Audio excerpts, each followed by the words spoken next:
75वें गणतंत्र दिवस के मौके पर कर्तव्य पथ पर स्वदेशी हथियारों की परेड पर खास जोर रहेगा।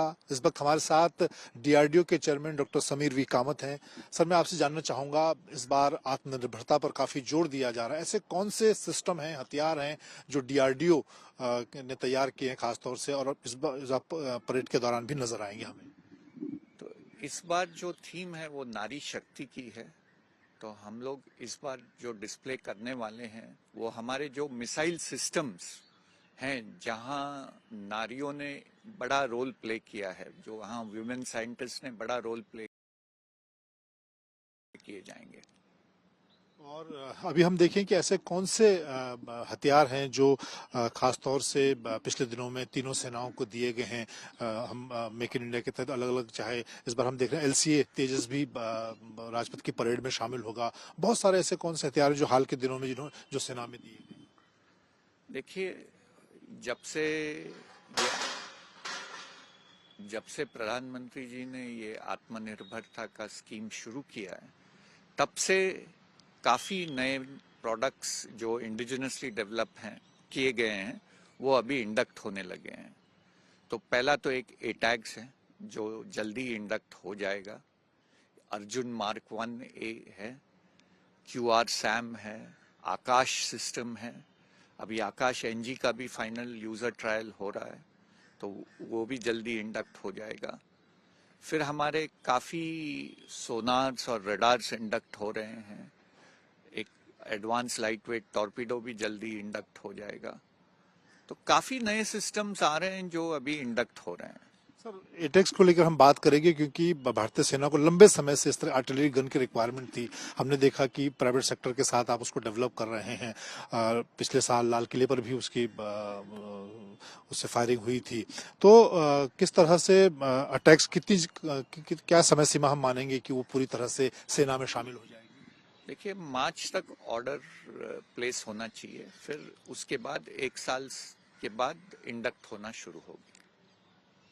तो ये मार्च में सर्विसेज ऑर्डर प्लेस करेंगे दोनों, टाटा पावर और टाटा एडवांस सिस्टम्स और भारत फौज पे।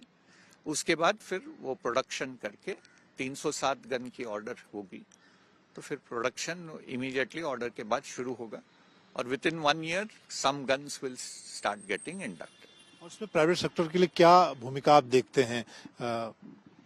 तो ये दोनों गन्स हमारे दोनों पार्टनर्स हैं, वो जो प्राइवेट सेक्टर में हैं। भारत फौज और टाटा एडवांस सिस्टम्स दोनों प्राइवेट सेक्टर कंपनीज हैं, तो उनको ये ऑर्डर पूरा मिलेगा। एक सर सवाल एलसीए तेजस को लेकर, क्योंकि भारतीय वायुसेना अब लगातार जो उसके मार्क 1 का भी ऑर्डर दे रही है, उसकी प्रोग्रेस को लेकर आप कितने संतुष्ट हैं? क्योंकि पहले लगातार ये कहा जाता रहा था कि देश का जो पहला स्वदेशी लड़ाकू विमान है उसमें देरी हो रही है। अब आपको लगता है कि एलसीए तेजस जो मिग विमानों की कमी है उसको पूरा करेगा, उसके साथ जो वर्जन इस वक्त है? हाँ, ये मिग-21 की जो ये मार्क 1A मिग-21 को कम्प्लीटली रिप्लेस करेगा। पहले एयरफोर्स ने 83 एयरक्राफ्ट का ऑर्डर दिया था, अभी 97 एयरक्राफ्ट का ऑर्डर है। फिर अब हम लोग एलसीए मार्क 2 भी बना रहे हैं जो 28 में इंडक्ट होगा। उसके बाद हम लोग एमका बनाएंगे जो 2033 2034 से इंडक्ट होना चाहिए। एक सवाल सर लाइट टैंक को लेकर, क्योंकि हमने देखा लद्दाख का जब विवाद हुआ चीन के साथ, उस वक्त ऊंचे पहाड़ों में एक लाइट टैंक की रिक्वायरमेंट, उस पर भी आप तेजी के साथ काम कर रहे हैं, उसकी क्या प्रोग्रेस है? तो लाइट टैंक हम लोग एलएनटी के साथ कर रहे हैं। एलएनटी हजीरा में इसका डेवलपमेंट हो रहा है। अभी हम लोग ये लाइट टैंक का रोल आउट दिसंबर एंड में हम लोगों ने इंटरनली किया है। इसका अभी इंटरनल ट्रायल्स चल रहा है, और ये जून जुलाई तक हम लोग हमारे आर्म फोर्सेस को यूजर इवैल्यूएशन के लिए देंगे। एक बात जो प्रधानमंत्री लगातार कहते रहे कि हमें अब एक्सपोर्ट की बजाय अपने हथियार जो हैं वो एक्सपोर्ट भी, इंपोर्ट की बजाय एक्सपोर्ट भी करनी चाहिए। हमने देखा कि हाल के दिनों में ब्रह्मोस मिसाइल को लेकर काफी देशों ने, आकाश मिसाइल सिस्टम को लेकर, ब्रह्मोस को लेकर काफी इंटरेस्ट दिखाया था। उसको लेकर क्या प्रोग्रेस है इस वक्त, खासतौर से फिलीपींस के साथ या दूसरे देशों के साथ? तो फिलीपींस के साथ अभी ये एक्सपोर्ट शुरू होना चाहिए। ये अगले 10-15 दिन में द ग्राउंड सिस्टम्स हम लोग फिलीपींस भेजेंगे और मिसाइल्स मार्च तक हम लोग सोच रहे हैं कि एक्सपोर्ट हो जाएगा यहाँ से, डिस्पैच हो जाएगा यहाँ से। और कौन से ऐसे हथियार हो सकते हैं जिनको आपको लगता है कि हमारे जो मित्र देश हैं जिनको हम एक्सपोर्ट कर सकते हैं? देखिए, बहुत से देशों से इंटरेस्ट आ रहा है, ये साउथ अमेरिका में भी हैं, साउथ ईस्ट एशिया में भी हैं,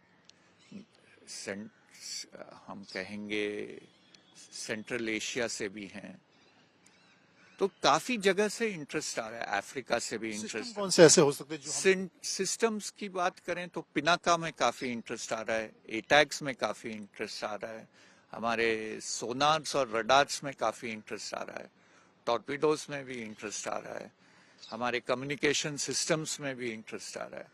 तो ऐसे मैं कहूँगा कि एलसीए में भी काफ़ी इंटरेस्ट है। सारे प्रोडक्ट्स अभी इंडिया के जो हम लोग बना रहे हैं सभी में इंटरेस्ट बाहर से आएगा, क्योंकि हमारे प्रोडक्ट्स अच्छे भी हैं और प्राइस कॉम्पिटिटिव भी हैं। बहुत धन्यवाद सर। तो डॉक्टर समीर वी कामत, जिनका कहना है कि डीआरडीओ बहुत सारे ऐसे सिस्टम हैं जिन पर अब लगभग अब सेनाओं को, चाहे एलसीए लड़ाकू विमान की बात करें, अटैक्स गन की बात करें, ये ऐसे सिस्टम, ब्रह्मोस मिसाइल की बात करें, आकाश मिसाइल सिस्टम की बात करें, जो अब पूरी तरह से सेनाओं में शामिल हो गए हैं। और न सिर्फ सेनाएं बल्कि हमारे जो मित्र देश हैं उनको भी हम एक्सपोर्ट करने की स्थिति में हैं। कैमरामैन एल जायसवाल के साथ मैं जितने की दिल्ली।